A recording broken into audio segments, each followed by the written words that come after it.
আজকে তোমাদের সঙ্গে নিয়ে চলে এসেছি খুব সুন্দর একটা রেসিপি। আজকে আমি বানাবো পাউরুটির মিষ্টি, আর খুব সহজ এবং সুন্দর একটা রেসিপি, একদম ঘরের উপকরণ দিয়ে।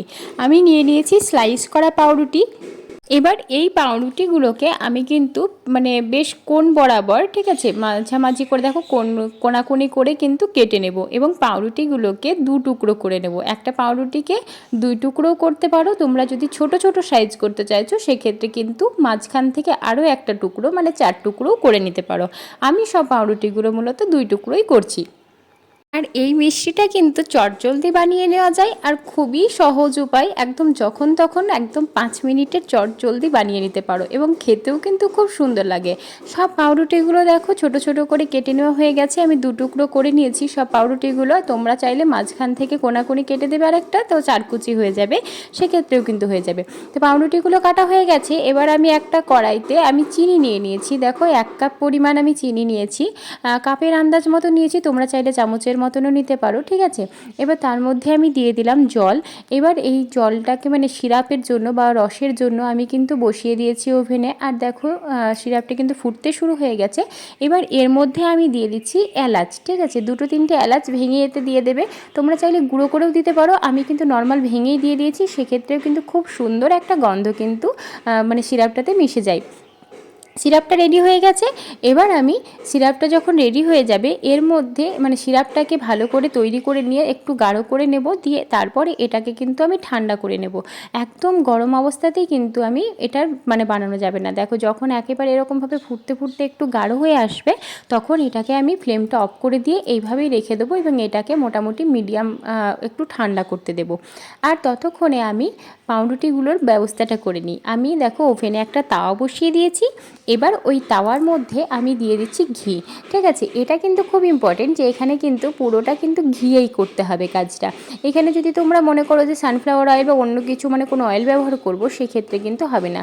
ঘি বাটার এগুলো দিয়েই কিন্তু খুব সুন্দর হবে, বা স্মেলটা যেহেতু থাকবে, ঠিক আছে, তার জন্য কিন্তু খুব সুন্দর হবে। তো আমি দেখো ঘি নিয়ে নিয়েছি, এবং ঘিটাকে ভালো করে তাওয়াতে আমি চারিদিকটাই মাখিয়ে দিলাম। বেশ গরম হয়ে যাবে যখন ঘিটা, তখন পাউরুটিগুলোকে এইভাবে চারিদিকে দিয়ে দেবো, এবং ভালো করে পাউরুটিগুলোকে কিন্তু ভেজে নেব, ঠিক আছে। উল্টে পাল্টে কিন্তু খুব সুন্দরভাবে আমি এখন গ্যাসের ফ্লেমটা মিডিয়াম ফ্লেমে রেখেছি।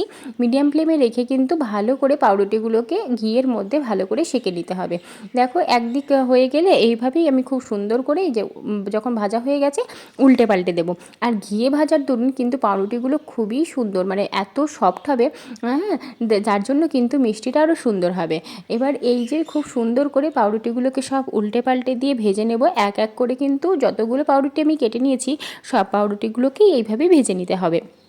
আর যদি আমার মনে হলো যে একটু ঘিয়ের প্রয়োজন আছে, তার জন্য আমি আরেকটু ঘি দিয়ে দিলাম এখানে। তোমরা সব পাউরুটিগুলো ঘি অথবা বাটার দিয়েই কিন্তু ভেজে নেবে। তাই আমি সব পাউরুটিগুলো ভেজে নিচ্ছি, আর ওদিকে কিন্তু আমি যে সিরাপটা বানিয়েছি বা রসটা করেছি, সেটা কিন্তু ঠান্ডা হতে দিয়েছি। ওটাকে কিন্তু ভালো করে একটু ঠান্ডা করে নিতে হবে, একদম গরম অবস্থায় কিন্তু ওটা ব্যবহার করা যাবে না। সেই জন্য ভালো করে ওটাকে আমি কিন্তু হাওয়াতে রেখে দিয়েছি, ওটাকে ঠান্ডা করতে দিয়েছি। আর ততক্ষণে আমি পাউরুটিগুলো দেখো, সব পাউরুটিগুলোই একইভাবে, একবারে তো সব পাউরুটি ভাজা যাবে না, তো সব পাউরুটিগুলোকে একে একে কিন্তু আমি সব ভেজে নিচ্ছি। একইভাবে যখন সব পাউরুটিগুলো একইভাবে যখন ভাজা হয়ে যাবে, আমি এই পাউরুটিগুলো সব ভেজে নিয়ে তারপরে দেখো ফিরে এসেছি।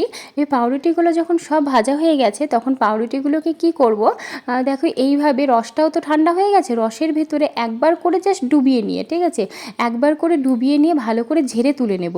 তোমরা বেশিক্ষণ ডুবিয়ে রাখবে না, এটাকে যে ডুবিয়ে রেখে দিতে হবে তা না, শুধুমাত্র একবার রসটা ডুবিয়ে নিয়ে তারপরেই কিন্তু চলে আসতে হবে, বা তোমার ছেঁকে নিতে হবে ভালো করে। এবার এর ওপর থেকে আমি কিন্তু এখানে আমন্ড বাদাম, কাজু বাদাম ছোটো ছোটো করে কুচি করে নিয়েছি, এবং পেস্তা বাদামও কুচি করে নিয়েছি। এর মধ্যে সব কিছু একসঙ্গে বাদাম কুচিগুলো এর মধ্যে দিয়ে দিচ্ছি। এই যে এটা রেডি হয়ে গেছে। এবার এটাকে ফ্রিজে 0.5 ঘন্টা মতো রেখে দাও। ফ্রিজে 0.5 ঘন্টা মতো রাখার ফলে বেশ সিরাপটাও খুব সুন্দরভাবে বেশ একটু শক্ত ভাব চলে আসবে, জমে যাবে এক কথায়। আর তার সঙ্গে কিন্তু ঠান্ডা ঠান্ডা একদম এই গরমের ভেতরে কিন্তু ফ্রিজে রাখলে মজাই হবে। এই যে পাউরুটির মিষ্টি তৈরি হয়ে গেছে। কেমন হয়েছে ভিডিওটি অবশ্যই জানিও। ভালো লাগলে লাইক কমেন্ট শেয়ার করো। Thanks for watching.